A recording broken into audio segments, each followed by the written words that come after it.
ప్రభుత్వం మన దేవుని ద్వారా దేవునికి మహాప్రభులు మరోసారి ఈ విధంగా మనం అందరం కూడా ఇలా సమాజంలో కూర్చొని దేవుని మనసు తెలుసుకోవడానికి దేవుని మనసు మహాభాగ్యాన్ని బట్టి ఇంకా తండ్రి దేవునికి ప్రభుత్వం తీసుకువరపట్టి నాకు మీ అందరూ కూడా ప్రత్యేక వందనాలండి. ఈరోజు దేవునికి మహాప్రభులు ఒక మంచి విషయాన్ని మనం నేర్చుకునే ప్రయత్నం చేద్దాం. మనందరి జీవితాలకు ఖచ్చితంగా అవసరమైన విషయాన్ని మనం నేర్చుకున్నాం. మనసు పెట్టి ఏదైతే మనం ధ్యానించబోతున్నామో కొంచెం విచక్షణ జ్ఞానంతో ఆలోచించే ప్రయత్నం కూడా చేద్దాం. ఆదికాండము 5వ అధ్యాయము మనము చదువుకుందామండి. ఆదికాండము 5వ అధ్యాయము మీరు గమనిస్తే మనం ఏ ఊరు వెళ్ళినా కూడా ఊరి ఎంట్రన్స్ లో మనకి ఒకటి దర్శనం ఇస్తూ ఉంటుంది. ఏ ఊరు వెళ్ళినా సరే ఒకసారి మీకు తెలిసిన ఊళ్ళన్నీ ఇక్కడ మైండ్లో తెచ్చుకొని చూడండి. ఊరు ఎంట్రన్స్ లో మనకి కనపడే ఏం కనపడుతుంది? సమాధులు కనపడతాయి. కనపడితే ప్రతి ఊరికి ఏ ఊరు వెళ్ళినా సరే మన ఊర్లోకి ఎంటర్ అవుతున్నామంటే ఖచ్చితంగా వాటిని దాటుతూనే వెళ్తాం. బైబిల్లో కూడా అలాంటి సందర్భం ఒకటి ఉంటుంది మనకి. అదేంటంటే ఆదికాండము 5వ అధ్యాయం మొత్తం కూడా ఆ సమాధుల తోటలాగానే ఉంటుంది. ఆదికాండం 5వ అధ్యాయం మొత్తం మనం చూస్తే ఒక మాటలో చెప్పాలంటే అదే శ్మశానం. శ్మశానం అంటే బాగాదు కాబట్టి, ఎందుకంటే భక్తులందరూ అక్కడే ఉన్నారు కాబట్టి అది సమాధుల తోట అని మనం మాట్లాడుకుంటాం. 5వ అధ్యాయం మొత్తం స్టార్టింగ్ లో మనం గమనిస్తే అది ఆదాము యొక్క వంశావళి గ్రంథం అని కనబడుతుంది. కానీ 5వ అధ్యాయంలో మనకు అన్ని ఏం కనపడతాయి అంటే అన్ని సమాధులే కనపడతాయి. అప్పుడు అతడు ముక్కుకొని అన్ని సమాధులే కనపడతాయి. అసలు ఇది ఎందుకు రాయవలసి వచ్చింది? ఆదికాండం 5వ అధ్యాయం ఎందుకు రాయవలసి వచ్చిందంటే 2వ అధ్యాయం ఆదికాండము 17వ వచనంలో ఆదికాండం 2వ అధ్యాయం 17వ వచనంలో దేవుడు ఆ తోటలో అవ్వ ఆదాములకు ఇచ్చిన ఆజ్ఞ మనందరికీ తెలుసు. 17వ వచనంలో నీవు పండు తిన్న దినమున నిత్యంగా చచ్చిపోతావు. పండు తింటే ఖచ్చితంగా చచ్చిపోతామని దేవుడు చెప్పినప్పుడు వాళ్ళు ఆ పండు తింటారని మనందరికీ తెలిసిన సందర్భంలో చిన్నప్పటి నుంచి వింటానే ఉన్నాం. చాలా మంది డౌట్ కూడా ఉంటుంది, అసలు దేవుడు ఆ పండు అయిపోతే గొడవ ఉండదు కదా, వాళ్ళు ఆ పండు తిన్నారు కదా, సావు రాదు కదా. ఒకసారి అక్కడ ఆగి ఆలోచన చేస్తే పండు వేసి దేవుడు తప్పేం చేయలేదు. ఇంకా మనసు పెట్టి కొంచెం లోతులోకి ఆలోచన చేస్తే అక్కడ ప్రమాదం ఉందని చెప్పాడు దేవుడు. అది దేవుని యొక్క మంచి మనసు, ఆయన యొక్క ప్రేమ. ప్రమాదం ఉందని చెప్పినా మరలా వెళ్ళి నువ్వు ఆ బురదలో పడితే మరలా దేవుడు బయటికి తీసుకొచ్చి నేను శుభ్రం చేస్తున్నాడు. అది దేవుడు తప్పంటారా మన తప్పంటారా? అక్కడ ప్రమాదం ఉందని దేవుడు చెప్పకుండా చెట్టు వేస్తే అదేంటి ప్రభా అన్ని తినమన్నావు కదా, దాంతోపాటు దీన్ని కూడా తినేసాను అంటే ఆయనకు అవకాశం ఉంది. కానీ నీ ఆహారం కోసం తోటలో ఉన్న ప్రతిదాన్ని తినమన్నాడు, దానితో పాటు ఇది ఒక్కటి తినొద్దు అన్నాడు. ఇది తింటే చచ్చిపోతామని చెప్పాడు. పక్కన జీవవృక్ష ఫలం కూడా ఉంది. మరి దీన్ని తినేవాడు జీవవృక్ష ఫలాన్ని తినొచ్చు కదా. జీవవృక్ష ఫలాన్ని తింటే అసలు ఈ బైబిలే ఉండేది కాదేమో నాకు తెలుసు. ఆదికాండం 1వ అధ్యాయంలో 1వ పేజీలో పాపం జరిగితే దాని పరిష్కారం కోసం ఎంత పెద్ద పుస్తకం రాయాల్సి వచ్చింది. 1029 పేజీలు ఉంటాయి, దీంట్లో 28 పేజీలు ఉంటాయి. ఒక్క పేజీలో రోగం వస్తే పరిష్కారం 1000 పేజీలు రాయాల్సి వచ్చింది. చూడండి అంటే ఎంత పెద్ద తప్పో చూడండి. దీని వెనకాల దేవుని యొక్క ప్రేమే కనపడుతుంది, కానీ దేవుని మనం 1% కూడా ప్రశ్నించడానికి అవకాశం లేదు. సరే, ఆ విషయం మన సందర్భం కాదు కాబట్టి దాన్ని పక్కన పెట్టేస్తే, అలా ఆదామవ్వలు ఎప్పుడైతే పండు తిన్నారో పండు తిన్న వెంటనే దేవుడు చెప్పిన ఆజ్ఞ ఏంటి? పండు తింటే నువ్వు చస్తావని చెప్పాడు. పండు ఎక్కడ తిన్నారు? ఆదికాండం 3వ అధ్యాయంలో పండు తిన్నారు. ఆదికాండం 3వ అధ్యాయంలో పండు తిన్నప్పుడు 2వ అధ్యాయం 17వ వచనంలో ఏం చెప్పాడు? ఈ పండు తిన్న దినమని నిశ్చయంగా నువ్వు చచ్చిపోతావని చెప్పాడు. అక్కడ హెబ్రీలోకి వెళ్ళి మనం ఆలోచన చేస్తే పండు తిన్న రోజని కాదు, నువ్వు ఎప్పుడైతే పండు తింటావో అక్కడి నుంచి నీకు మరణం అనేది ప్రారంభం అవుతుందని అర్థం వస్తుంది. ఎందుకంటే బైబిల్ పండితులు కానీ క్రైస్తవులు కానీ క్రైస్తవేత్తలు కానీ అందరూ ప్రశ్నించే ప్రశ్న ఏంటంటే, ఇదేంటి దేవుడు ఇక్కడ ఆజ్ఞించాడు కదా, పండు తింటే చస్తావని చెప్పాడు కదా, మరి పండు తిన్నారు కదా, పండు తిన్న వెంటనే చనిపోలేదు కదా, పండు తిన్న వెంటనే చనిపోవాలి కదా, పండు తిను దినమున నిత్యము సత్యమని దేవుడు నరుడికి ఆజ్ఞాపించాడు. తిన్నారు కదా, తిన్న తర్వాత ఆదాం గారు ఎన్ని సంవత్సరాలు బ్రతికాడు? 930. అందుకే సమాధి తోట అన్నాడు. మొట్టమొదటి పేరు ఆయనదే ఉంటుంది. ఆ సమాధి తోటలో ఫస్ట్ ఎంట్రన్స్ లోనే ఆయన సమాధి కనపడుతుంది. అంటే పండు తిన్న వెంటనే చనిపోలేదు. అక్కడ రాయబడిన మాట ఎప్పుడు మనం ఆలోచన చేసినప్పుడు మనకున్నట్టుగా సూర్యోదయం సూర్యాస్తమాన్ని బట్టి మనం ఒక రోజు అనుకుంటాం కదా, ఆ దినాన్ని బట్టి చెప్పిన మాట కాదు. నువ్వు పండు తిన్న దినం నుంచి నీకు మరణం అనేది ప్రారంభం అవుతుంది. ఇప్పుడు మరణం అనేది ప్రారంభం అవుతుందని దేవుడు చెప్పాడు కదా, మరి ఆ మరణం అనేది ప్రారంభం అవుతున్నప్పుడు ఎప్పుడు చచ్చిపోతావు, ఎలా చచ్చిపోతావు దేవుడు చెప్పలేదు. జాగ్రత్తగా మనం మనసు పెట్టి ఆలోచన చేస్తే పండు తింటే సస్తావని చెప్పాడు, కానీ పండు తిన్న వెంటనే చనిపోలేదు. ఆల్రెడీ ఆదాము అవ్వలకి కుమారులు కుమార్తెలు పుడుతూ ఉన్నారు, వాళ్ళు పెరిగి పెద్దవాళ్ళు అవుతున్నారు. షేతు గారు ఎప్పుడు పుట్టాడు? 130 సంవత్సరాలు షేతు గారు పుట్టారు, హేబేల్ గారు చనిపోయిన తర్వాత. ఇప్పుడు ఆదాం గారి కంటే ముందు హేబేల్ గారు చనిపోయారు, కానీ హేబేల్ గారి ప్రస్తావన ఆదికాండం 5వ అధ్యాయంలో మనకు కనబడదు. అంటే కయ్యోని హేబేల్ ఎలా చంపాడో ఆ మరణము ఎవరు చూడలేదు, అది కయ్యోనికి దేవునికి మాత్రమే తెలుసు. కాబట్టి దేవుడు దాన్ని ఇక్కడ ఆదికాండం 5వ అధ్యాయంలో ప్రస్తావన తీసుకురాలేదు. కానీ ఇప్పుడు అక్కడ ఉన్న మనుషులందరూ కూడా ఆదాం గర్భాన్ని పుడుతున్నవారు, ఆయనకు కుమారులు కుమార్తెలు పుడుతున్నారు. అలా వాళ్ళందరూ పెరిగి పెద్దవాళ్ళు అవుతూ ఉన్నారు. ఎక్కడా కూడా దేవుడు చెప్పిన ఆ యొక్క సందర్భం వాడికి ఎదురవ్వలేదు. పండు తింటే సస్తామని చెప్పాడు కదా. అంతకుముందు మనం మాట్లాడుకున్నాం పాపం అంటే ఏంటంటే మాట్లాడుకున్నప్పుడు ఆ దేవుని మాట ఎంత పెద్దదో ఎంత ప్రభావవంతమైందో, ఆ దేవుని మాటకి ఎంత శక్తి ఉందో మనం గమనించాం. ఇప్పుడు అలాంటి ప్రభావం కలిగిన అదే శబ్దంతో పండు తింటే సస్తామని చెప్పినప్పుడు దాని ప్రస్తావన ఏమీ కనబట్టలేదు. వాళ్ళు ఆదాం గారికి కుమారులు కుమార్తెలు పుడతా ఉన్నారు, అలా వాళ్ళు పెరిగి పెద్దవాళ్ళు అవుతున్నారు. దాని తర్వాత షేతు గారు ఆదాం గారికి 130 సంవత్సరంలో షేతు గారు పుడతారు. కానీ ఎక్కడా కూడా వాళ్ళకి ఆ ప్రస్తావన అనుభవం కలగలేదు. ఏంటి అనుభవం? నువ్వు పండు తింటే సస్తావని దేవుడు చెప్పాడు కదా, ఆ అనుభవం వాళ్ళకి ఇంకా రాలేదు. కాబట్టి వాళ్ళు ఎక్కడ కూడా ఆ మాటకి లోబడ్డట్టుగా భయపడ్డట్టుగా మనకు కనబడదు. ఎందుకంటే సస్తావని చెప్పాడు, చనిపోలేదు. ఎవరికైతే దేవుడు ఆజ్ఞ ఇచ్చాడో, ఎవరైతే ఆ పండు తిన్నారో వాళ్ళు అలా జీవిస్తూనే ఉన్నారు. పండు తిన్న మొదటి రోజు నుంచి అలా 10 రోజులు 20 రోజులు సంవత్సరాలు గడుస్తున్నాయి, 100 సంవత్సరాలు అవుతున్నాయి, కానీ వాళ్ళు ఎవరు చనిపోలేదు. అసలు నాకు తెలిసి ఆ విషయాన్ని వాడు మర్చిపోయి కూడా ఉండొచ్చు. ఎందుకంటే అదే విషయాన్ని ప్రసంగి గారు ఏమంటాడంటే, ప్రసంగి గ్రంథం 8వ అధ్యాయము 11వ వచనంలో, ప్రసంగి గ్రంథం 8వ అధ్యాయం 11వ వచనంలో దుష్క్రియకు బైబిల్ కంఫర్టబుల్ చదవండి.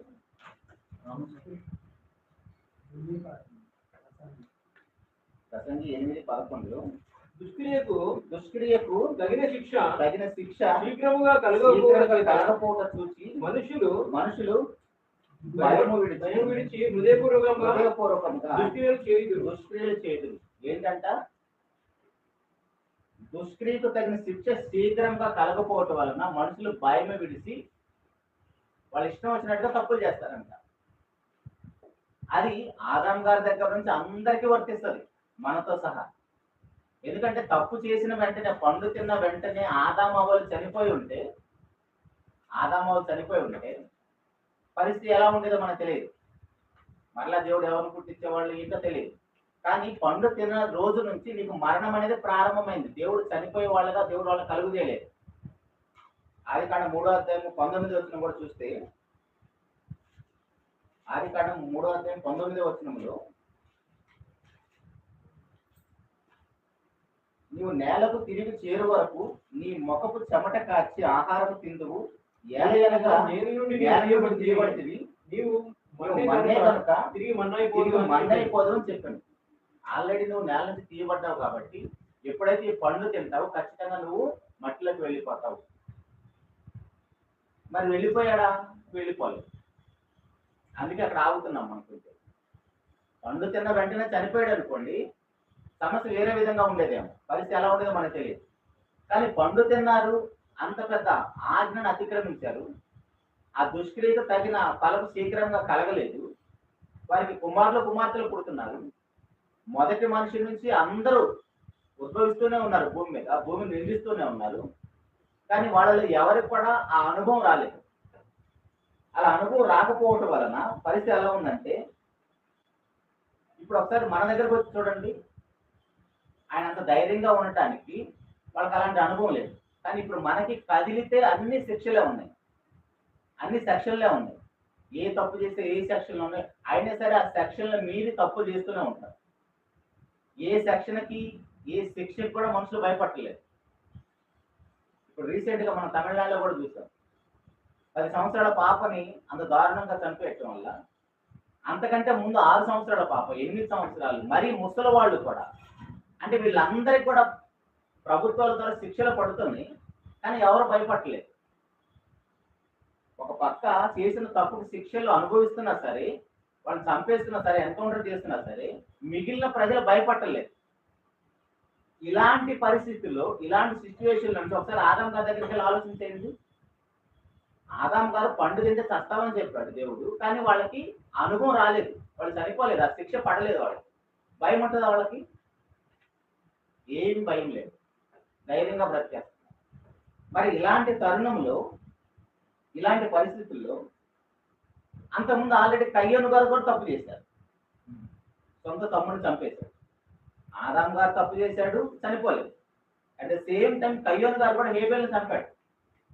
హేబేల్ని చంపినప్పుడు దేవుడు కయ్యోను దగ్గరకు వచ్చేసి చేసిన తప్పుకు శిక్ష వేశాడా? వేయలేదు. అర్థమవుతుందా? ఆదాం గారికి శిక్ష వెంటనే రాలేదు, శీఘ్రంగా కలగలేదు. కయ్యోను గారు తమ్ముడు చంపాడు, ఆయనకే శిక్ష శీఘ్రంగా కలగలేదు. వాళ్ళ ధైర్యం వస్తుందా? భయం వస్తుందా? ధైర్యంగా ఉంటున్నారు. అదే ప్రసంగ గారు చెప్తున్నారు, దుష్క్రియకు తగిన శిక్ష శీఘ్రంగా కలగపోవటం వలన మనుషులు భయం విడిచి ధైర్యంగా బ్రతికేస్తున్నారంట. ఇలాంటి పరిస్థితిలో మరణం అనే అనుభవమే వాళ్ళకి లేదు. కానీ ఇలా జీవిస్తున్నప్పుడు వాళ్ళ పరిస్థితి ఏమైపోయిందంటే, సడన్ గా ఒకరోజు ఆదాము కదలాడకుండా పండుకొని ఉన్నాడు. వాళ్ళ జీవితంలో మరణం అనేది ప్రారంభమైంది. ఎలా అయిపోయిందంటే, అంతవరకు చక్కగా అందరితో కలిసి ఉన్న ఆదాం గారు సడన్ గా ఒకనొక రోజున కదిలాడకుండా పడుకొని ఉన్నారు. మాట్లాడలేదు, నడవట్లేదు, కదిలించినా కదలట్లేదు. అప్పుడు స్ట్రైక్ అయింది వీళ్ళందరికీ. ఒకసారి ఆ పరిస్థితిలోకి వెళ్ళి ఆలోచించేయండి, ఆ సందర్భంలోకి వెళ్ళి ఆలోచించేయండి. అవ్వమ్మ గారు ఏమని ఉండొచ్చు, నా భర్త నేనే చంపుకున్నాను. గుర్తొస్తుందా? గుర్తురాదా? ఎప్పుడు చనిపోయాడు ఆయన? 930 సంవత్సరాలు చనిపోయాడు. అప్పుడు ఆ మాట ఖచ్చితంగా వాళ్ళందరూ గుర్తొచ్చి ఉంటారు. అంటే ఎప్పుడు కదిలాడే మనిషి, అందరితో మాట్లాడే మనిషి, అందరిని పలకరించే మనిషి సడన్ గా కదిలాడకుండా అలా పండుకున్నాడు. ఇప్పుడు అవ్వమ్మ గారి పరిస్థితి ఎలా ఉంటుంది మనకు అర్థమవటానికి, మన కుటుంబంలో భర్తకి షుగర్ ఉందనుకోండి, ఇంట్లో ఎవరితో బర్త్డే ఉంది, ఏదో మంచి స్వీట్ తయారు చేసి భర్త తీసుకొచ్చి ఇచ్చింది అనుకోండి భార్య, ఏమంటాడు భర్త? నాకు వద్దే, నాకు షుగర్ ఉంది అంటే, పర్లేదండి కొంచెమేనండి తినండి, బర్త్డే కదా అందరు తింటున్నారు, నువ్వు తినకుండా బాగుండదని ఇచ్చింది అనుకోండి. సరే మొహమాటం కొద్ది తిన్నాడు 2 స్పూన్లు, చక్కగా పండుకున్నాడు. మార్నింగ్ లేవటం లేదు, మంచంలోనే వెళ్ళిపోయాడు. ఇప్పుడు భార్య ఏడుపు ఎలా ఉంటుంది? ఎలా ఏడుస్తుంది? అన్ని ఏడుపులు మనం విన్నాం కదా, మనం కూడా ఏడుచుంటుంది చాలాసార్లు. అయ్యో నా భర్త నేనే నా చేతులారా చంపుకున్నాను, నా పట్టును పెట్టుకున్నాను, ఆ స్వీట్ ఈక్వల్ బ్రతికేవాడని అనుకుని ఉండడానికి అవకాశం ఉందా లేదా? సో ఇదే సందర్భాన్ని తీసుకెళ్ళి అవ్వం గారి దగ్గర అప్లై చేయండి. ఆదాం గారు పండు తిన్నాడా, పూసుకొని తిన్నాడా? అవ్వమ్మ తీసుకెళ్ళి ఇచ్చిందా? షుగర్ పేషెంట్కి ఎలాగైతే స్వీట్ తీసుకెళ్ళి భారీ ఇచ్చిందో, అలాగనే అవ్వమ్మ గారు కూడా ఆదాం గారికి అలాగనే తీసుకెళ్ళి ఇచ్చింది స్వీట్. ఇప్పుడు అవ్వమ్మ గారు కూడా ఎలా ఏడ్చుంటది? నా భర్త నేనే చంపుకున్నాను, ఇప్పుడు నా భర్త నేనే చంపుకున్నాను, ఇప్పుడు నా మరణం ఎలా ఉంటుంది అనే భయం వేసి ఉంటుందా ఉండదా? ఇప్పుడు ఆమె కూడా అసలు ఫస్ట్ పండు తింది నేను కదా, కాకపోతే వాళ్ళ మరణాలు రాయబడలేదంటే వాళ్ళు చనిపోలేదా? వాళ్ళు కూడా చనిపోయారు. కానీ బైబిల్లో అందరి పేర్లు అందరి ప్రస్తావన ఉండదు. మెయిన్ క్యారెక్టర్లు ఎవరైతే ఉంటారో వాళ్ళే ప్రస్తావిస్తాడు దేవుడు. అందరి గురించి రాయాలంటే ఈ పుస్తకం సరిపోదు. కాబట్టి మెయిన్ క్యారెక్టర్లు చెప్తాడు. వాళ్ళ ద్వారా మనం నేర్చుకున్న పాఠాలు ఉంటాయి, వాళ్ళ ద్వారా మనం నేర్చుకున్న గుణపాఠాలు ఉంటాయి. కాబట్టి ఇప్పుడు ఆ ఇంట్లో పరిస్థితి ఎలా ఉందంటే, ఆదికాండం 5వ అధ్యాయానికి రండి, మొదటి వచనం చదువుకుందాం. ఆదాము వంశావళి గ్రంథం ఇది. దేవుడు ఆదామును సృజించిన దినమున దేవుడు పోలికగా అతన్ని చేశాను. మగవానిగాను ఆడదానిగాను వారిని సృజించి వారు సృజింపబడిన దినమున వారిని ఆశీర్వదించి వారికి నరులని పేరు పెట్టాను. ఆదాము 130 ఏళ్ళు బ్రతికి తన పోలికగా తన స్వరూపమున కుమారుని కన్నా అతని షేతు అని పేరు పెట్టాను. షేతును కనిన తర్వాత ఆదాము బ్రతికిన దినములు 800 ఏళ్ళు. అతడు కుమారుని కుమార్తెలను కనెను. ఆదాము బ్రతికిన దినములన్నీ 930 ఏళ్ళు. జాగ్రత్తగా చదవండి. అప్పుడు అతడు మృతి పొందాడు. ఎప్పుడు మృతి పొందాను? 930 సంవత్సరాలు వచ్చిన తర్వాత బ్రేక్ అయిపోయింది. అప్పుడు అతడు మృతి పొందాను. అలా మీరు చదువుకుంటే వెళితే 8 సార్లు అప్పుడు అతడు మృతి పొందాను, అప్పుడు అతడు మృతి పొందాను అని ఉంటుంది 5వ అధ్యాయం మొత్తం. 8 మంది ప్రస్తావన ఉంటుంది అక్కడ.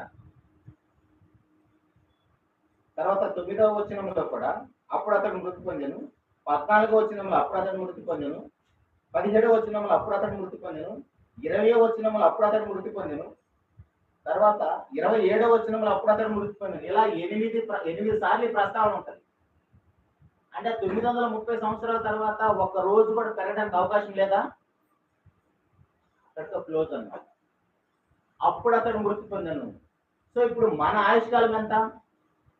ఇప్పుడు ఆదాం గారు అంటే 930 సంవత్సరాలు బ్రతికాడు. 930, ఇక్కడ మన అందరి కలిపినా 900 లేవు. ఇక్కడ మన అందరి వయసు కలిపినా 900 లేవు.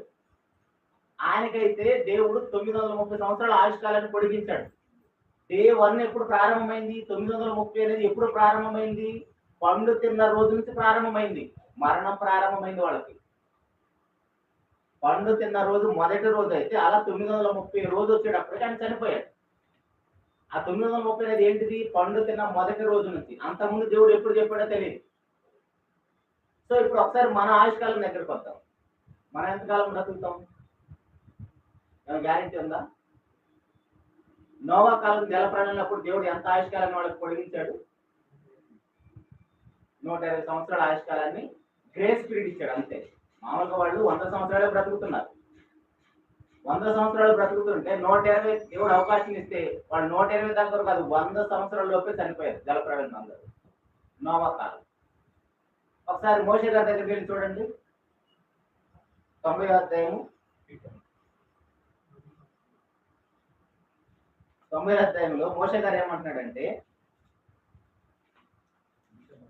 మా ఆయుష్కాలం 70 సంవత్సరములు, అధిక బలమున 8 సంవత్సరములు, అయినట్టు వాటి వైభవము ఆయాసము దుఃఖమే, అది త్వరగా గతించును. అంటే 80-70 సంవత్సరాలు బ్రతికామంటే అమ్మాయి అనుకోవడానికి అవకాశం ఏమనుందా? 70-80 సంవత్సరాలు. ఎక్కడ 1000 సంవత్సరాలు, ఎక్కడ 900 సంవత్సరాలు, ఎక్కడ 120 సంవత్సరాలు. మోషే గారి దగ్గరకు వచ్చేటప్పటికి 70-80 పడిపోయింది. పానీలో 70-80 ఉందనుకుందాం. దావీదు గారి దగ్గరికి వెళ్ళి చూడండి ఒకసారి. దావీదు గారు ఏమంటున్నాడు? 39వ కీర్తన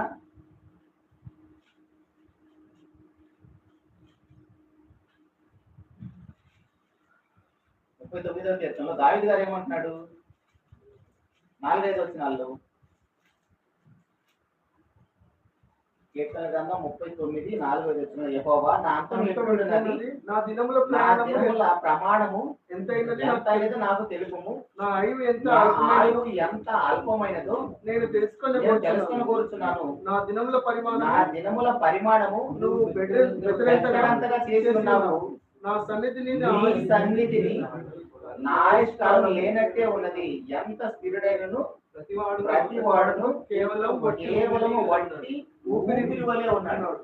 ఊపిరి అక్కడేమో 1000 ప్రారంభ మనుషులకి 1000 ఆయుష్కాలము, నోవా కాలానికి వచ్చేటప్పుడు 120, మోషే గారి కాలానికి వచ్చేటప్పుడు 70-80, దావీదు కాలానికి వచ్చేటప్పటికి బెత్తడంతా చేశాడంత. బెత్తడంతా ఎంత ఉంటుందండి? ఇక్కడ నుంచి రోడ్డు దాకా ఉంటుందా?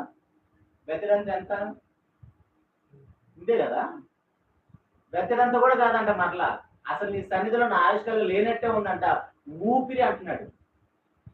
మనం గాలి ఊపుతాం కదా, అదే కదా ఊపిరి అంటే. సరే, పాత నిబంధన అంతా ఇలా ఉంది కదా.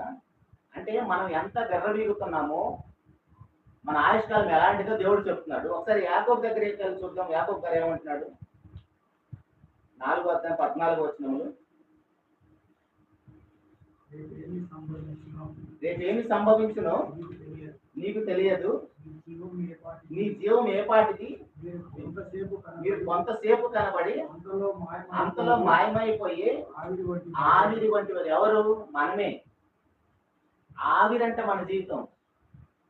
ఇప్పుడు తల్లులందరూ వంట చేస్తారు కదా, ఆ వంట పాత్ర మీద మూత తీసామనుకోండి, ఆవిరి కనపడుతుంది కదా. ఎంతసేపు ఉంటుంది? ఒక రోజు మొత్తం కనపడిద్దా? ఒక గంట కనపడిద్దా? మనం చూస్తుండగానే కనుమరుగైపోతుంది మన ఆయుష్కాలము. మనం చూస్తుండగానే మన కళ్ళ ముందే కనుమరుగైపోతుంది. మనం అప్పుడప్పుడు అంటాం కదా, అరే వీడు అసలు చచ్చిపోవడానుకున్నాము, వీడు 10 కాలాల పాటు ఉంటాడు అనుకున్నా, సడన్ గా పోతాడు. కొంతమంది ఉంటారు, వీడు ఎప్పుడో సడన్ గా పోతాడు అంటాం. వాడు అసలు 8 సంవత్సరాలు అయినా పాపి చిరాయి అంటారు కదా పెద్దలు. అది చాలా ఆరోగ్యంగా ఉన్నాడు, చాలా డైట్ పాటిస్తాడు, చాలా మర్యాదస్తుడు, చాలా మంచోళ్ళలాగా ఉన్నాడు, వీడు కొంతకాలం బ్రతుకుతాడంటే సడన్ గా మాయమైపోతాడు ఆవిరిలాగా. కానీ కొంతమంది ఉంటారు, వాళ్ళు మాత్రం అలాగనే వాళ్ళు చేసుకున్న తప్పులన్నీ కూడా చేసుకుంటూ అలా బ్రతికేస్తా ఉంటారు. ఎందుకు మనం ఇక్కడికి వచ్చామంటే, ఆదాం గారు అయితే 930 సంవత్సరాలు బ్రతికాడు. అప్పుడు అతడు మృతి పొందాను. ఇప్పుడు మనం ఎప్పుడు మృతి పొందుతాం మనకు తెలుసా? గ్యారెంటీ ఏమైనా ఉందా? మరి ఎప్పుడు మృతి పొందుతామో తెలియని మనం ఎలా బ్రతకాలి? ఇక్కడ ఒక మంచి మాట ఆలోచన చేద్దాం. మరణం అనేది అనివార్యమైనప్పుడు, మరణం అనేది తప్పదని తెలిసినప్పుడు మనం ఆయుష్ పెంచుకొని ఉపయోగం ఏమైనా ఉందా? మరలా చెప్తాను, అర్థం చేసుకుందాం. ఇది ఒక టార్గెట్ పాయింట్ తెలిసిన తర్వాత, మరణం అనేది టార్గెట్ పాయింట్ తెలిసిన తర్వాత, అక్కడికి వెళ్ళిన తర్వాత అప్పుడు అతను మృతి పొందాను. మోషే గారు 120 సంవత్సరాలు, అప్పుడు అతను మృతి పొందాడు. ఆదాం గారు 930, అప్పుడు అతను మృతి పొందాడు. సో ఇప్పుడు టార్గెట్ పాయింట్ తెలిసిన తర్వాత మనకి ఆయుష్ పెంచుకొని ఉపయోగం ఏమైనా ఉందా? ఎప్పుడైనా చచ్చిపోతాం కదా. ఇప్పుడు ఎప్పుడైనా చచ్చిపోతాము అని తెలిసినప్పుడు మన ఆయుష్ పెంచుకొని ఏమైనా ఉపయోగం ఉందా? మన ఆలోచన ఎక్కడికి వెళ్ళాలి? ఆయుష్ పెంచుకునే దాంట్లోకి వెళ్ళాలా, లేదా చనిపోయిన తర్వాత నా పరిస్థితి ఏంటి అనే ఆలోచనలకు వెళ్ళాలా? అసలు నాకు మరణం ఎందుకు వచ్చిందని ఆలోచనకు వెళ్ళాలా?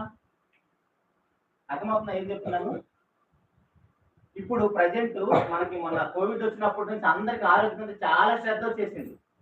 మంచి డైట్ చేస్తున్నారు, ఎక్సర్సైజ్ చేస్తున్నారు, మంచి ఫుడ్ తింటున్నారు.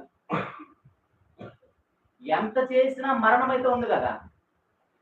ఇప్పుడు ఎంత చేసినా, ఎంత డైట్ పాటించినా, ఎంత ఆరోగ్యంగా ఉన్నా, ఎంత ఎక్సర్సైజ్ చేసినా, ఎన్ని యోగాలు చేసినా, ఎన్ని ప్రాణాయామాలు చేసినా మరణం అనేది తథ్యమైనప్పుడు ఇప్పుడు మన ఆలోచన ఆయుష్ని పెంచుకునే దాంట్లోకి వెళ్ళాలా, అసలు మరణం ఎందుకు వచ్చిన దాంట్లోకి వెళ్ళాలా? కొన్ని మరణం అనేది ఖచ్చితంగా ఉందని తెలిసిన తర్వాత ఎందుకు వచ్చిందో తెలియాలి ఫస్ట్ ఆఫ్ ఆల్. దాని తర్వాత చనిపోతాం కదా, చనిపోయిన తర్వాత ఏంటి నా పరిస్థితి?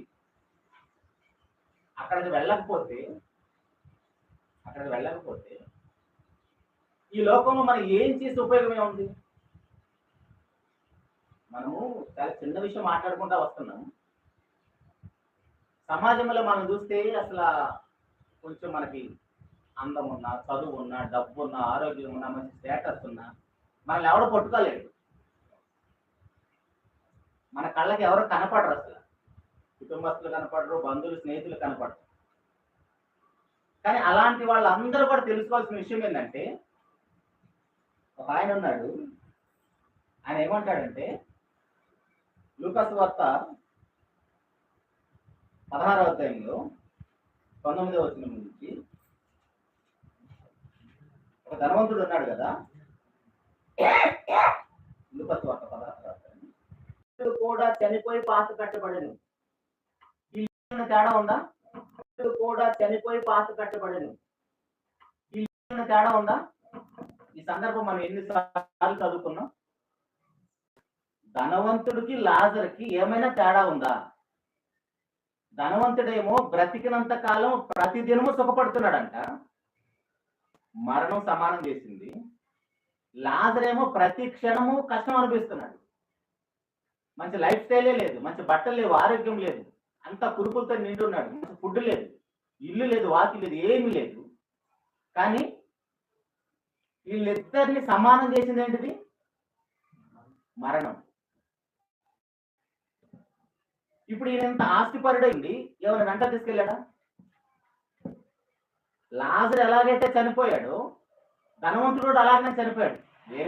వేరు ప్రాంతాలకు వెళ్ళారు, తర్వాత చూద్దాం. అంటే ఇద్దరిని మరణం అనేది ఒకటి చేసేసింది కదా. ఇద్దరిని మరణం ఒకటి చేసినప్పుడు మన లోకంలో మంచి స్టేటస్ కోసం బ్రతికి ఉపయోగం ఏమైనా ఉందా? మన మరణాన్ని తప్పించుకోలేనప్పుడు మనం ఎలా బ్రతికినా మరణం వస్తుందని తెలిసినప్పుడు మనకి ఎంత బ్రతకాలో చూడండి, ఎలా బ్రతకాలో చూడండి. ఎలాగైనా చనిపోతామని తెలిసిన తర్వాత మనం ఓవర్ యాక్షన్ చేయడానికి ఏమైనా అవకాశం ఉందా? దేవుడు చెప్పినట్టుగా మర్యాదగా బ్రతకడం తప్ప. దాని గురించి ప్రసంగి గారు ఏమంటాడు చూద్దాం. ప్రసంగి గ్రంథము 3వ అధ్యాయము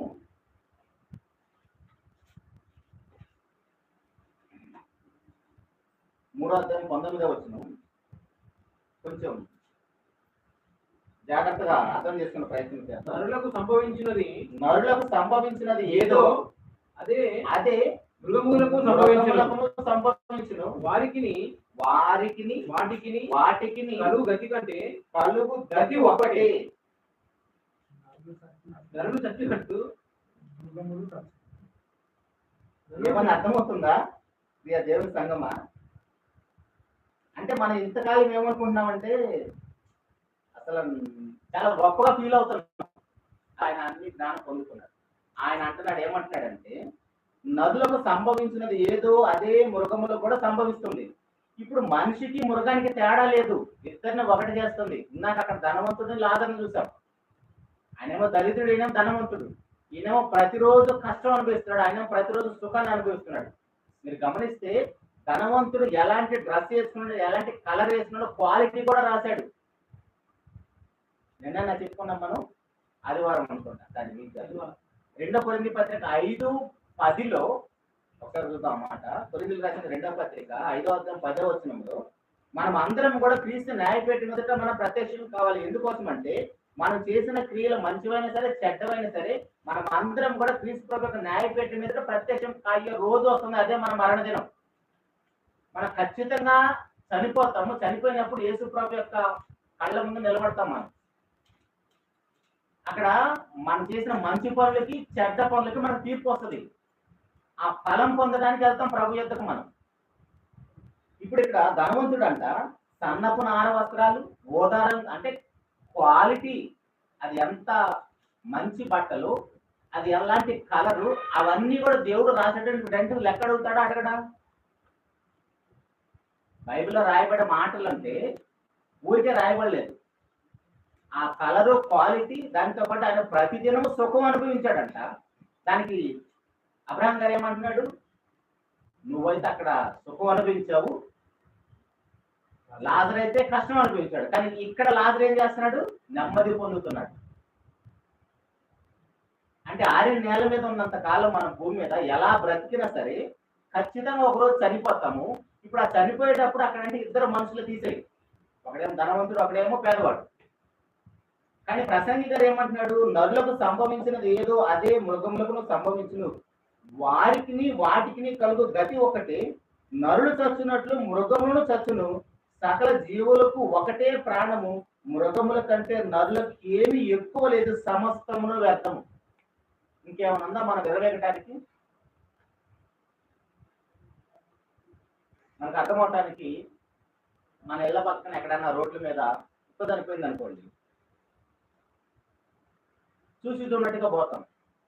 అదే కుక్క మన ఇంటి దగ్గరలో చనిపోతే మనమే ఇష్టం ఉన్నా ఇష్టం లేకపోయినా ఒక తాడు తీసుకొని దాని రెండు కాళ్ళకు కట్టి ఉదయం పెట్టుకుంటామా? ఊరు బయటికి ఈడ్ చేస్తాం. ఊరు బయట ఈడ్ చేసిన తర్వాత తీసుకెళ్ళి ఎవరికి స్మెల్ రానంత దూరాన్ని పడేస్తామా? పడేయి. ఆ స్మెల్ అందరికి రావాలి కాబట్టి జస్ట్ మన ఇంటి నుంచి కొంచెం అవతల తీసుకెళ్ళి పడేస్తాం. ఇప్పుడు దాన్ని అందరూ చూస్తూనే ఉంటారు. 1-2 రోజులు జరుగుతుంది, బాగా ఉబ్బిపోతుంది, అప్పటికే ఈగలంతా ముసుకుని ఉంటాయి. చూస్తుంటాం కదా మనం చాలాసార్లు. సడన్ గా ఏదో ఒక రోజు పగిలిపోయింది, పొట్టంతా పగిలిపోతుంది. వందలు, వేలు, లక్షలు, కోట్ల పురుగులు కనపడతాయి మనకు, మనం చూస్తూనే తిరుగుతూ ఉంటాం. దాన్ని సడన్ గా ఆ పురుగులు, ఆ ఫ్లెష్, ఆ మాంసం మొత్తం మాయమైపోతుంది, ఇంకేం కనపడి చేస్తే అక్కడ ఆ ఎముకలు, ఆ చనిపోయిన స్థావరం మాత్రం కనపడింది. ఏమైపోయింది? కుక్క కనపడకుండా పోయింది. అంటే కళ్ళ ముందు కుక్క చనిపోయింది కాబట్టి దాన్ని దృష్టించాం, దాన్ని చూసాం మనం. ఇక్కడ ప్రసంగి గారు ఏమంటున్నాడు? మృగములకు సంభవించినది ఏదో అదే మనుషులకు కూడా సంభవిస్తుంది. ఆ మరణం అనేది మృగాల్ని మనుషులు సమానం చేసింది, ఎవరు ఎక్కువ తక్కువ అనేది లేదు. ఇప్పుడు ఒకసారి మనం పెట్టి ఓపెన్ చేసి చూడండి. ఏ పెట్టా? మన సమాధులు పెట్టొచ్చాం కదా. బయట కుక్క పరిస్థితి ఎలాగుందో మన పరిస్థితి కూడా అలాగనే ఉంది. ఒక వారం 10 రోజుల తర్వాత మన వాళ్ళు పూడ్చిపెట్టి వచ్చిన వాళ్ళని అప్పుడప్పుడు పోస్ట్ మార్టం చేస్తారు కదా, ఆ వీడియో చూస్తుంటాం కదా మనం. ఆ వాసనకే చాలా మంది వామిటింగ్ చేసుకుంటారు. సో ఇప్పుడు బయట చనిపోయిన కుక్కకి సమాధిలో పెట్టిన మన శవానికి ఏమైనా తేడా ఉందంటే ఏమి లేదు అంటున్నాడు.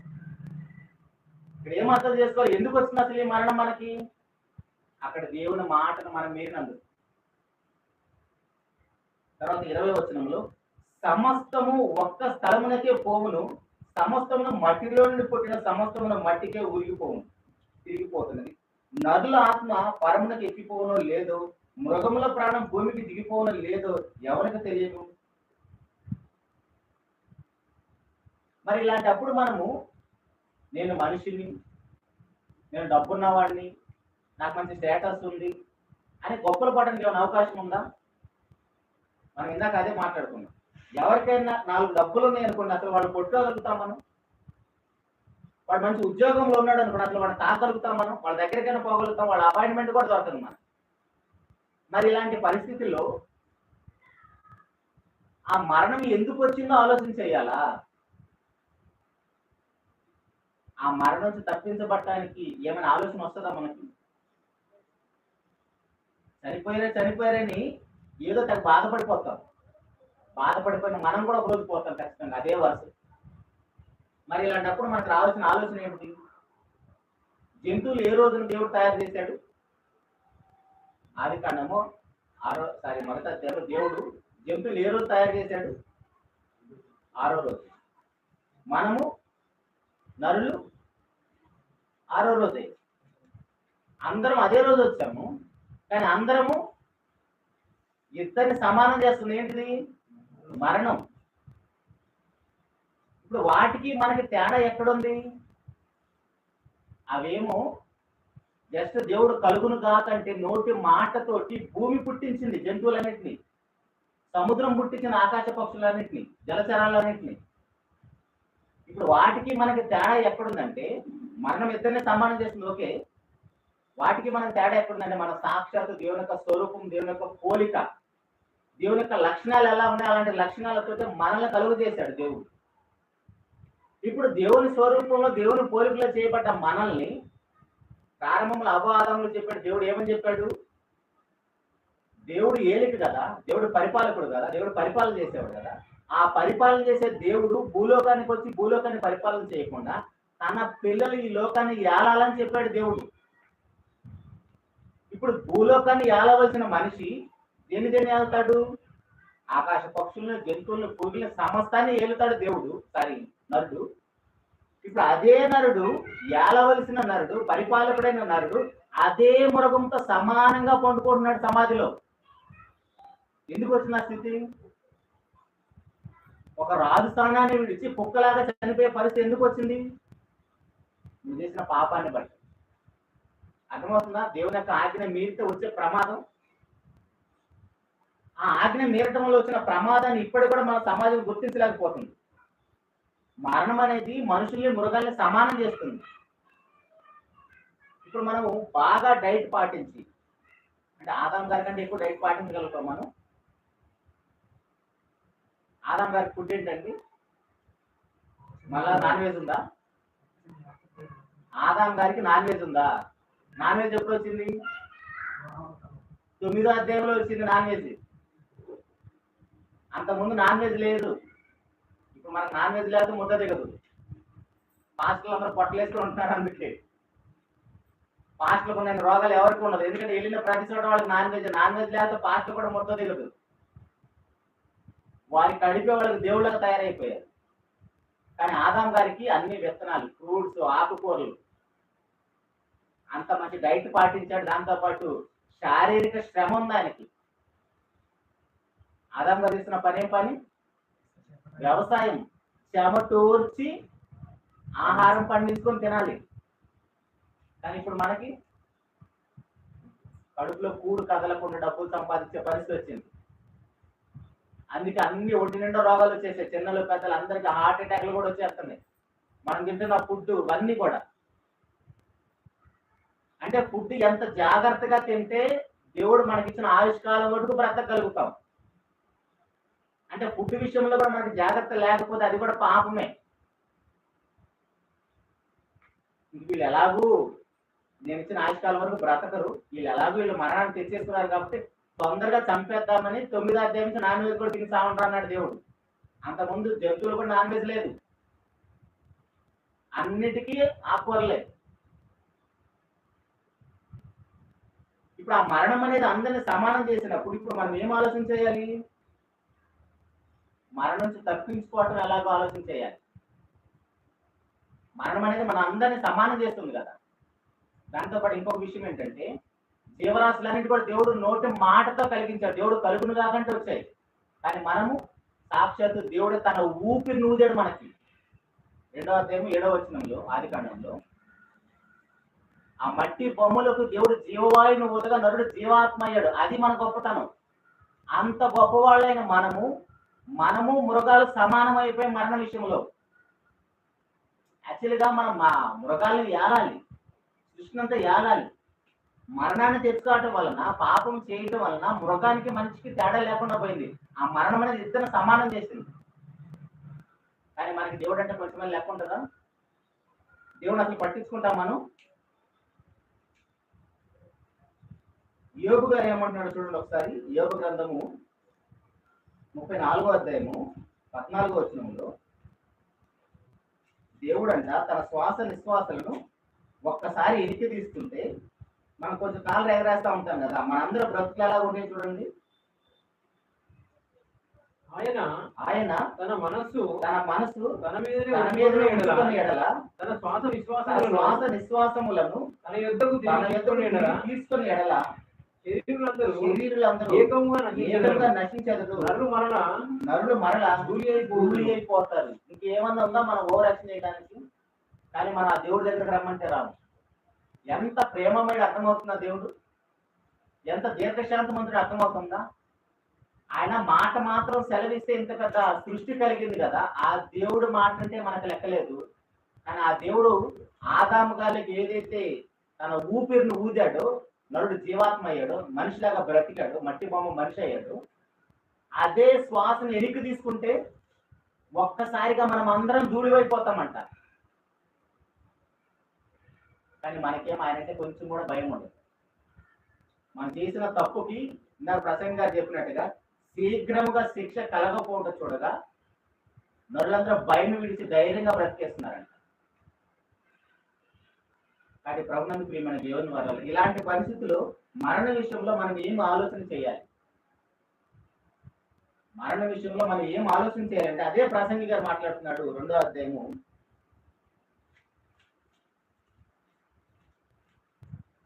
ఆయన పాపం తెగ ఫీల్ అయిపోతున్నాడండి ప్రసంగి గారు అయితే. మనకంటే మరణం అంటే కంచుకోవడం లెక్క లేదు, కానీ ఆయన తెగ ఫీల్ అయిపోతున్నాడు. ఎందుకు ఫీల్ అయిపోతున్నారు ప్రసంగి గారు అడిగితే ఆయన ఏమంటున్నాడంటే 2వ అధ్యాయం 12వ వచనం నుండి, రాజు తర్వాత రాబోవాడు ఇదివరకు జరిగిన దాని విషయము సైతము ఏమి చేయను అనుకొని నేను జ్ఞానమును వెర్రితనమును మతిహీనతను పరిశీలించుటకై పూనుకొంటిని. అంతటా చీకటి కంటే వెలుగు ఎంత ప్రయోజనకరము, బుద్ధిహీనత కంటే జ్ఞానం అంత ప్రయోజనకరమని నేను తెలుసుకోండి. జ్ఞానికి కన్నులు తలలో ఉన్నవి, బుద్ధిహీనుడు చీకటి యందు నడుచుచున్నాడు. ఆయనను అందరికి ఒక్కటే గతి సంభవించునని నేను బాధ ఏంటంటే, నేను ఎంత జ్ఞానిని కదా, ఇంత మహారాజును కదా, ఇంత సంపద ఉంది కదా, నేను ఎంత జ్ఞానవంతుడైనా జ్ఞానం లేని వాటితో సమానంగా చనిపోతున్నాను. అది నచ్చట్లేదు ఆయనకి. అర్థమవుతుందా? మరణం అనేది ధనవంతుడిని పేదవాడిని, ఒక మనిషిని మృగాన్ని సమానం చేస్తుంది మరణం. యాక్చువల్గా మనిషికి మరణం లేదు కదా, మనిషికి మరణమే లేదు కదా. అలాంటి మనిషి సాక్షాత్ దేవుని యొక్క స్వరూపంలో చేయబడ్డ మనిషి, సృష్టి అంతా ఏలవలసిన మనిషి, ఈ మరణం దగ్గరకు వచ్చేటప్పుడు మృగంతో సమానం అయిపోయాడు. మనకంటే జ్ఞానం లేదు కాబట్టి మనం ఏం ఫీల్ అవ్వట్లేదు. ఈయన ఎంత ఫీల్ అయిపోతున్నాడంటే, చీకటిని వెలుగుని చూశాడు, చీకటి కంటే వెలుగు చాలా మంచిది అనుకున్నాడు. జ్ఞానం కలిగిన వాడిని బుద్ధిహీనుడు చూశాడు, జ్ఞానవంతుడు చాలా మంచివాడు అనుకుంటున్నాడు. కానీ జ్ఞానవంతుడు బుద్ధిహీనుడు ఇద్దరు సమానంగా చనిపోతున్నారు. మృగము మనిషి ఇద్దరు సమానంగా చనిపోతున్నారు. ఇద్దరిని మరణం అనేది సమానం చేస్తుంది. అప్పుడు నాకున్న ఘనత ఏంటి అంటున్నాడు, నాకున్న గొప్పతనం ఏంటి అంటున్నాడు. 17వ వచనములో, కావున బుద్ధిహీనునికి సంభవించినట్లే నాకును సంభవించును గనుక నేను అధిక జ్ఞానం సంపాదించినని నా హృదయమందు అనుకుంటుని ఏంటి నాకున్న జ్ఞానం వల్ల నాకు ప్రయోజనం? నేను కూడా ఈ బుద్ధిహీనులాగా చనిపోతున్నాను కదా, నేను కూడా ఈ బుద్ధిహీనులాగా చనిపోతున్నాను కాబట్టి నాకున్న గొప్పతనం ఏంటి అంటున్నాడు. ఇది కూడా వ్యర్థమే. అసలు ఈ మరణం ఎందుకు వచ్చింది? ఈ మరణం ఎందుకు వచ్చిందండి? మనం చేసిన పాపానికి. అది మన మైండ్లో లేకుండా ఎన్ని మరణాలు మనం ఆలోచన చేసినా ఉపయోగం లేదు. ఇప్పుడు మనం ఎంతమందిని పూడ్చిపెట్టే చేస్తుంటాం, మన తాతల్ని, తండ్రుల్ని, మన బంధువుల్ని, స్నేహితుల్ని, వాళ్ళందరినీ ఎప్పుడు జ్ఞాపకం చేసుకుంటాము? సంవత్సరానికి ఒకసారి. ప్రతి సంవత్సరం జ్ఞాపకం చేసుకుంటామా? ఆల్రెడీ ఈ సంవత్సరం చనిపోయారు కాబట్టి నెక్స్ట్ ఇయర్ మనం వెళ్ళేటప్పుడు సమాధి చుట్టూ అన్ని ఏదో చెట్లు అన్ని మొలిసి ఉంటాయి, వెళ్ళి వాళ్ళ జ్ఞాపకం చేసుకోవడానికి హడావుడికి వెళ్ళేసి చెట్లన్నీ కొట్టేసి కొంచెం కలర్ వేసి ఇంటికి వచ్చేటప్పటికి ఎదురు చూస్తూ ఉంటుంది. కొంచెం నాన్ వెజ్ అప్పటికి ఉడుకుంటే హడావుడిగా ఆ కార్యక్రమం ముగించుకుంటాం. దానికోసం హడావుడికి అక్కడికి వెళ్ళేసి వస్తే జ్ఞాపకం చేసుకుంటాం. ఎంతకాలం జ్ఞాపకం చేసుకుంటాం? 1 సంవత్సరం, 2 సంవత్సరాలు.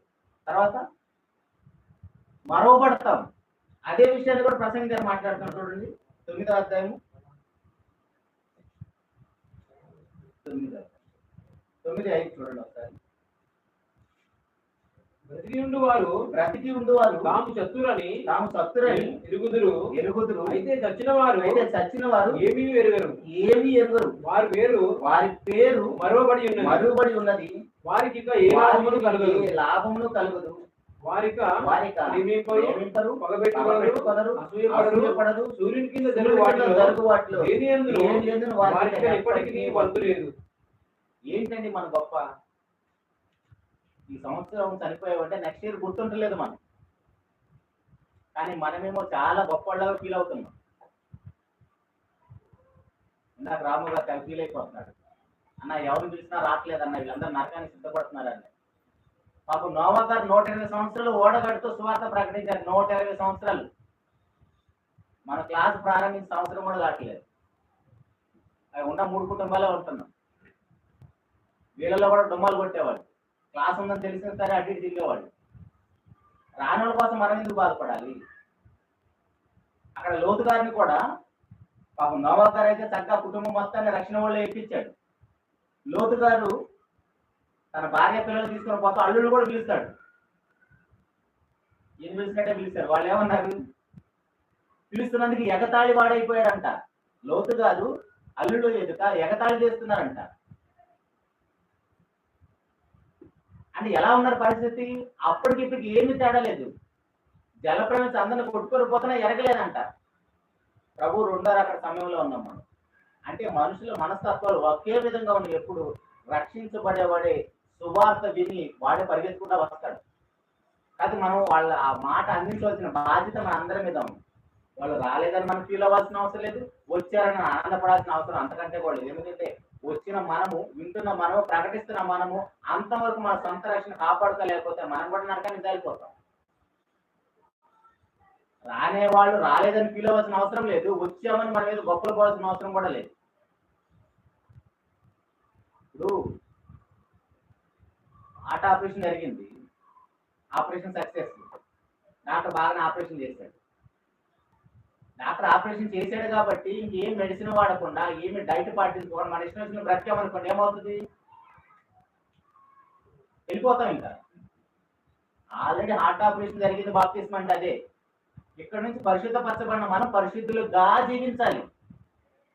నాకు ఆపరేషన్ అయిపోయింది కాబట్టి నేను నా ఇష్టం వచ్చిన బ్రతికేస్తానంటే అంతకంటే ముందే చనిపోతాం. ఇంకా అది ప్రభునందు ప్రియమైన దేవుని వల్ల దేవుని పిల్లలమైన మనము ఎప్పుడైనా చనిపోతాము. చనిపోవడానికి కారణము పాపము. ఆ సమాధుల తోటలో వాళ్ళందరి టార్గెట్ వచ్చింది. అప్పుడు అతను మృతి పొందాను. మరి 5వ అధ్యాయం తర్వాత చదవండి, ఆ 32 వచనాలు. అప్పుడు అతను మృతి పొందాను. అప్పుడు దాకా ఎందుకున్నాడు? అది వాళ్ళ టార్గెట్. దేవుడు అక్కడ వరకు ఆయుష్కాలం ఇచ్చాడు. యాకోబు గారు అంటాడు కదా, దేవుడు ఆయనకి నియమించిన ఆయుష్కాలం వరకు బ్రతికాడంట ఆది కాండంలో. కాబట్టి దేవుని పిల్లమైన మనము ఎట్టి పరిస్థితుల్లో కూడా మరణం విషయంలో ఆరోగ్యం కోసము, ఆయుష్ పెంచుకునే వాటి కోసం ఆలోచన చేయకుండా మనం చేయాల్సిందాలు ఏంటంటే, చివరిగా మనం ఎప్పుడైనా చనిపోతామని తెలుస్తుంది కాబట్టి ఆ చావు నుంచి తప్పించబడాలంటే పరిష్కారం ఏంటిది? మరణం ఎందుకు వచ్చిందో మనకు గుర్తుంటే ఆ మరణం నుంచి తప్పించబడటానికి ఆలోచన చేస్తాం. మనకి సమస్య ఎందుకు వచ్చిందో తెలిస్తే సమస్య నుంచి బయటపడడానికి అవకాశం ఉంటుంది. అసలు సమస్య మనకు తెలియలేదు అనుకోండి, పరిష్కారం వద్దకు వెళ్తామా? ఇప్పుడు మరణాలు ఆగాలంటే ఆ మరణాన్ని సిలువేయాలి. మరణాన్ని ఆపగలిగింది ఎవరు? ఎఫెసీయులకు రాసిన పత్రిక ఆదాము గారి దగ్గర మొదలైన మరణాలు ఎక్కడ బ్రేక్ అయినాయండి? 2వ అధ్యాయం 14వ వచనం నుంచి.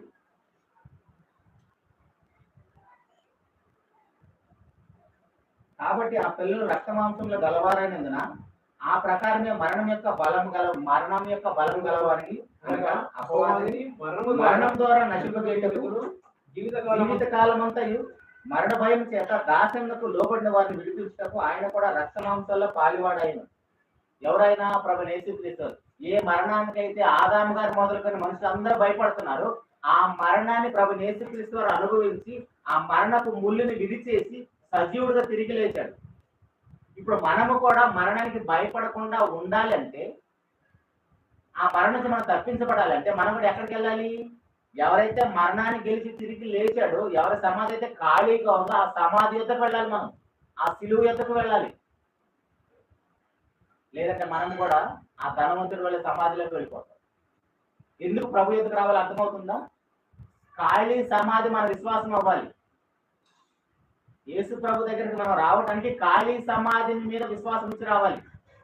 యేసు ప్రభు దగ్గరికి వస్తే ఏదో మేలు జరుగుతుంది. ఎంత మేలు కావాలి నీకు? ఎంత మేలున్నా, ఎంత ఆయుష్ ఇచ్చినా ఖచ్చితంగా చనిపోతున్నావు కదా. సావు నుంచి బయటపడేసేది కావాలి మనకి. సావు నుంచి బయటపడేయాలంటే ఆయన ఆ మరణాన్ని గెలిచిన వాడే ఉండాలి. మరణాన్ని గెలిచిన ప్రభువైన యేసుక్రీస్తు వారు తప్ప ఎవరూ లేరు. కాబట్టి ఆయన ఎంతకు మనం ఎందుకు రావాలంటే ఆయన మరణాన్ని గెలిచాడు కాబట్టి. నేను కూడా మరణాన్ని గెలుస్తాను, నేను కూడా మా ప్రభు యేసుక్రీస్తు వల్ల తిరిగి లేస్తానని ధైర్యంతో రావాలి ప్రభు యొద్దకి. మరణం అంటే భయం లేని వాళ్ళు ఎవరున్నారండి? మన మరణం మీదకి వచ్చిందంటే మనం చనిపోతామని డాక్టర్ చెప్పాడంటే నా తల తాకట్టు పెట్టిన డబ్బులు తెస్తాడని బ్రతికించమంటాను.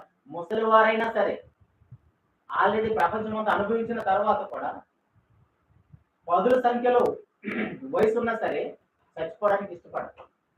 ఎందుకంటే సావు అనేది మనకి లాభాన్ని తీసుకొని పెడుతుందని తెలియదు మనకు. సావు మనకి ఎప్పుడు లాభం అవుతుంది? పౌలు గారు అంటారు, బ్రతుకుడు క్రీస్తే సావు అయితే లాభం. అదేంటి మనమేమో మరణం అంటే భయపడిపోతున్నాం, అమ్మో చచ్చిపోతానని భయపడుతున్నాం. పౌలు గారేమో నేను ఇంకా శరీరంలో బ్రతికున్నానంటే మీకు సువార్త ప్రకటించడానికి, నేను సడన్ గా చనిపోయి ఇప్పుడే వెడలిపోయి క్రీస్తు కూడా ఉండాలని ఆశ నాకు ఉంది, కానీ నేను మీకోసం ఇంకా శరీరంలో ఉంటున్నాను అంటున్నాడు పౌలు గారు. ఎందుకు వాళ్ళకి మరణం అంటే కొంచెం కూడా భయం లేదంటే వాళ్ళు ఎక్కడికి వెళుతున్నారో వాళ్ళకి అర్థమైపోయింది. ఎవరైతే మరణాన్ని గెలిచి తిరిగి లేచాడో ఆయన ఎక్కడికి వెళుతున్నామని వాళ్ళకి విశ్వాసం ఉంది. ఇప్పుడు మనకు మరణం అంటే ఎందుకు భయం? ఎందుకు మనకు భయం అంటే ఎక్కడ పోతాం మనకు తెలియదు. కాబట్టి మనం బ్రతుకున్నంత కాలము మనం విర్రవీగాల్సిన అవసరం లేదు మనం గొప్పవాళ్ళం అని. మనం గొప్పవాళ్ళము కాదు, మనము మృగాల వల్లే, భక్తిహీనుల వల్లే, చీకటి వల్లే మనం కూడా ఎప్పుడైనా మృగాలకి మనకు తేడా లేదనే విషయం మనకి ఎప్పుడు అర్థమవుతుందంటే, ముగించుకున్నాం, ఒకసారి హాస్పిటల్కి వెళ్తే అర్థమవుతుంది. ఒకసారి మనం హాస్పిటల్కి వెళ్తే హాస్పిటల్కి వెళ్ళేటప్పుడు చక్కగా మంచి కారులో మంచి బట్టలు వేసుకొని, ఒంటి నిండా నగలు వేసుకొని, మంచి కళ్ళజోడు పెట్టుకొని పోతాం. తీరా డాక్టర్ ఆడ పోయిన తర్వాత అన్ని టెస్టులు చేసి మొత్తం బయట పెట్టేస్తా అంటాడు. ఒక చిన్న గౌన్ ఇస్తాడు, ఆడలు వేసుకున్న నైటీ లాంటిది, వ్యాపారాన్ని ఇస్తాడు. అంటే నీకున్న స్టేటస్, నీకున్న డబ్బు, నీకున్న ధనము మొత్తం బయట టేబుల్ మీద పెట్టేసి ఆ డాక్టర్ ఇచ్చే చిన్న ఆ కోట్ లాంటిది తీసుకొని లోపలికి వెళ్తే వంటింట్లో శ్రీమూర్తులు ఎలాగైతే టమాటాలు కోస్తారో అలా డాక్టర్ కూడా మనల్ని ఎక్కడ పెడితే అక్కడ కోసేసి మనకున్న సమస్యని, మనకున్న రోగాన్ని తీసి బయటపడేసి ఆ నెక్స్ట్ అంటాడు. నేను విజయవాడలో మా ఫ్రెండ్కి హార్ట్ ఆపరేషన్ అయితే వెళ్ళాను. ఇదే డైలాగ్ ఉందా నేను అక్కడ. టమాటాలు కోసేటప్పుడు ఏమి చూడరు ఆడవాళ్ళైనా వంట చేసేవాళ్ళు ఎవరైనా సరే శుభ్రం కడుగుతారు, కోసి పక్కన పడేస్తారు. అలానే డాక్టర్లు కూడా వీళ్ళేమో వంట మనిషి అంటారు, డాక్టర్నేమో మనల్ని కోస్తాడు కూడా డాక్టర్ అంటారు, టమాటాలు కోస్తే వంట మనిషి అంటారు. టమాటాలు కోసినట్టుగా డాక్టర్లు కూడా మళ్ళీ కోసి పడేస్తూనే ఉంటారు, మళ్ళీ కోసేస్తారు ఆ నెక్స్ట్ అంటాడు. వాడు కూడా అన్ని ఇప్పేసి పక్కన పడేసి వాడు ఒంటరిగా వెళ్ళాలి. అంటే మనం హాస్పిటల్కి వెళ్ళేటప్పుడే మన బ్రతుకు ఎంత దారుణంగా ఉంటే ఇంకా సమాధికి వెళ్ళేటప్పుడు ఏంటి? ఒకసారి పెద్ద పెద్ద వాళ్ళందరూ బ్రతుకులు చూడండి, మన కళ్ళ ముందు చనిపోయారు కదా చాలా మంది పెద్దవాళ్ళు. ఈయన అప్పటితో వాళ్ళ జీవితం అంతమైపోయిందా? వాళ్ళ జీవితం ముగింపు అయిపోయిందా? అంతవరకైనా వాళ్ళ జీవితం. మరి బ్రతుకున్నప్పుడు ఇంతగా బ్రతికారు, వాళ్ళతో మాట్లాడటానికి భయపడ్డారు, వాళ్ళు ఆడిందే ఆట, పాడిందే పాట, వాళ్ళు రాసిందే శాసనం అయిపోయింది. కానీ మరణం సమాధి చేసేసి మరణం ముగింపు అయిపోయింది వాళ్ళకి. కానీ మనమైతే మరణానికి గెలిచిన ఒక ఆయన ఉన్నాడు, ఆయన వద్దకు వచ్చాం కాబట్టి మనం మరణానికి భయపడదు. అర్థమవుతున్న ప్రభు వద్దకు ఎందుకు రావాలి? ఇప్పుడు సమాధుల తోటలో ఉన్న ఆ సమాధుల దగ్గరికి వెళ్ళి చూడండి, అప్పుడప్పుడు వెళ్తారు కదా, ఏదో పండుగల కోపాలకు వెళ్తూ ఉంటారు కదా, ఏదో వాళ్ళు గుర్తొచ్చినప్పుడు వెళ్తారు కదా. వాళ్ళలో ఎంతమంది ప్రభు వారు వచ్చినప్పుడు తిరిగి లేచేవారు ఉన్నారు? సరే, పోయిన వాళ్ళు పోయారండి, మరి ఉన్న వాళ్ళ పరిస్థితి ఏంటి? మన కుటుంబంలో అందరూ ప్రభుని అంగీకరించిన వాళ్ళేనా? మరి వాళ్ళ పరిస్థితి ఏంటి? ఇప్పుడు కుటుంబంలో చక్కగా అందరం కలిసి ఉన్నాము, మరి చనిపోయిన తర్వాత ఇందాక మనం మాట్లాడుకున్నాం కదా, ఆ కుక్క చనిపోయినప్పుడు ఎలాగైతే ఆ పురుగులన్నీ ఆ కుక్క శుభ్రంగా తినేసాయో చివరిగా, అలాగనే మళ్ళీ కూడా పురుగులు తింటాను, కమ్మగా తింటున్నాయంట. మనం బిర్యానీ తింటామే అంత కమ్మగా తింటున్నాయంట పురుగులు. మనం ఆ మాట చూసుకొని ముగించుకున్నాం. యోగ గ్రంథం 24:20 యోబు గ్రంథం 24వ అధ్యాయము 20వ వచనం చూడండి ఒకసారి. కన్న గర్భము వారిని కన్న గర్భము వారిని మరుచును, పురుగు వారిని కమ్మగా తినివేయును. వారు మరి ఎప్పుడు జ్ఞాపకంలోకి రారు. అలాంటి బ్రతుకులు మనకి, అసలు అలాంటి బ్రతుకు ఎందుకు వచ్చింది మనకి, అది గుర్తుండాలి. పురుగు తింటే తిన్న తర్వాత సంగతి. అసలు ఆ బ్రతుకు ఎందుకు వచ్చింది మనకి? దేవుని మాట మీద. అంటే అక్కడెక్కడో ఏదేని తోటలో ఆదాం గారు ఒక్క మాట మీరినందుకు ఎంత పెద్ద ప్రమాదం వచ్చి తెచ్చుకున్నామో చూడండి మనం. అది ఆయన నుంచి మన అందరికీ సంక్రమిస్తూనే వస్తుంది. ఆ మరణం 3 మరణాలు ఆ రోజే ప్రారంభమైంది మనందరికీ. సహజ మరణం, ఖచ్చితంగా చచ్చిపోతాం. ఆత్మ సంబంధమైన మరణం ఎలాంటిదంటే జీవించుతున్న పేరు మాత్రంగా మనం మృతులమే. కానీ శాశ్వతమైన మరణం, 2వ మరణం, నరకం ఉంది కదా, దాని నుంచి కూడా మనం తప్పించబడాలి. కాబట్టి ప్రభునందు ప్రియమైన దేవుని వల్ల దేవుని పిల్లమైన మనము ఆ మరణం నుంచి తప్పించబడాలంటే మరణానికి వేసిన ప్రభు యేసుక్రీస్తు వారి యొక్క ఖచ్చితంగా ఎప్పుడు ఎలా చనిపోయినా, లాజరు గారి వల్లే చనిపోయినా, అనారోగ్యంతో చనిపోయినా సరే, ఎంత పేదరికంలో చనిపోయినా సరే, ఖచ్చితంగా మనం అందరం కూడా నెమ్మది పొందే స్థలానికి వెళ్తాం. అట్టనే పాపం చేస్తూ పేదరికంగా ఉంది, పాపం లేకుండా పరిశుద్ధులుగా బ్రతకాలి. నువ్వు ధనవంతుడు అయినా సరే పాపం లేనివాడిగా బ్రతకాలి. అంటే ధనవంతులు అందరూ నరకానికి పోతారనే ఉద్దేశం కాదు బైబిల్. ధనం ఉంటే కొండ మీద కోతినైనా దించొచ్చు అంటారు. ధనం ఉంటే కొండ మీద కోతి ఎలా వస్తుంది? అట్టిగా చూపిస్తే వస్తుంది, కానీ ధనాన్ని చూపిస్తే కోతి ఏం చేసుకుంటుంది? ఎవరో పెద్దలు ఎదురు పెట్టారో తెలియదు వాళ్ళ అనుభవంలో నుంచి. కాబట్టి దేవుని పిల్లమైన మనము ప్రభు యేసుక్రీస్తు వారి దగ్గరికి ఎందుకు రావాలంటే ఆయన మరణాన్ని గెలిచి లేచాడు కాబట్టి మనం కూడా మరణాన్ని తిరిగి లేస్తాం, ఆయన వల్ల పునరుద్ధానం అవుతామని అందుకోసం ప్రభు ఎదుకు రావాలి. అలాంటి కృప తండ్రి అని దేవుడు మనందరికీ అనుగ్రహించాలని మనస్ఫూర్తిగా కోరుకుంటూ ఈ మాటలు ముగిస్తున్నానంటే నేను మాకు ప్రార్థన చేసుకుంటాం. మహోన్నతుగా దేవుడు కలిగిన మన ఆయన స్తోత్రం తండ్రి.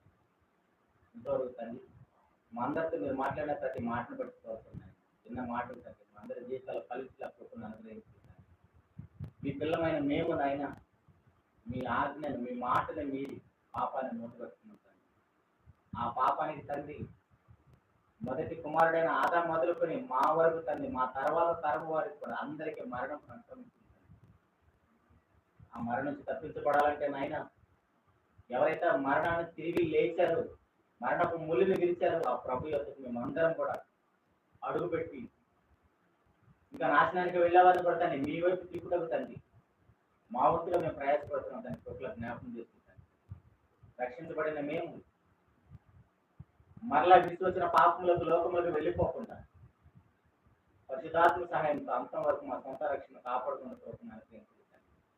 ఎవరైతే మీ బిడ్డలు తన నాశనానికి వెళ్ళడానికి సిద్ధంగా ఉన్నారు తను, మా కుటుంబంలో బంధువులు, రక్త సంబంధించి స్నేహితులు తను, మా ఊరి వారినైనా వారందరినీ కూడా కాపాడే బాధ్యత నోవా గారికి ఎలాగైతే ఆ సమాజం మొత్తాన్ని కాపాడడానికి బాధ్యత కలిగి ఉన్నాడు, మేము కూడా అలాంటి బాధ్యత కలిగి తండ్రి మా వంతుగా మేము ఈ తరానికి సేవ చేయడం కృపను అనుగ్రహించాం. దానిలో భాగంగా తండ్రి ఈ ప్రాంతంలో తండ్రి మీకు వాక్యాన్ని వినిపించడానికి మీరు నిలబెట్టిన మీ పిల్లలందరూ పెడుతూ ఉంటారు తండ్రి. వినబడుతున్న మాట తండ్రి ఆ మాట ప్రకారం మేము బ్రతుకుతూ సమాజంలోకి మాటలు తీసుకుని వెళ్ళి కొందరినైనా రక్షించగలిగితే, కొందరైనా అగ్గి నుంచి లాభగలుగుతాండి కృపను అనుగ్రహించండి. అలుపుడైన నాకు తండ్రి మీ సమాజం ఎదుట నిలబడి మీ మాటలు పంచడానికి భాగ్యాన్ని బట్టి ప్రోత్సాహాలు చెల్లించుకుంటూ అనాలోచన మాట్లాడితే రైతు నన్ను క్షమించున్నాను. మనకు మహిమ గంట ప్రభావం మీకు ఆరోపిస్తూ ఒక ప్రియకుమారుడు ఒక ప్రభునేసు క్రీస్తు పరిశుద్ధమైన నామం ప్రార్థించి అడిగి పొందుకొని ఉన్నాము తండ్రి. ఆమేన్. అందుకు వందనాలండి.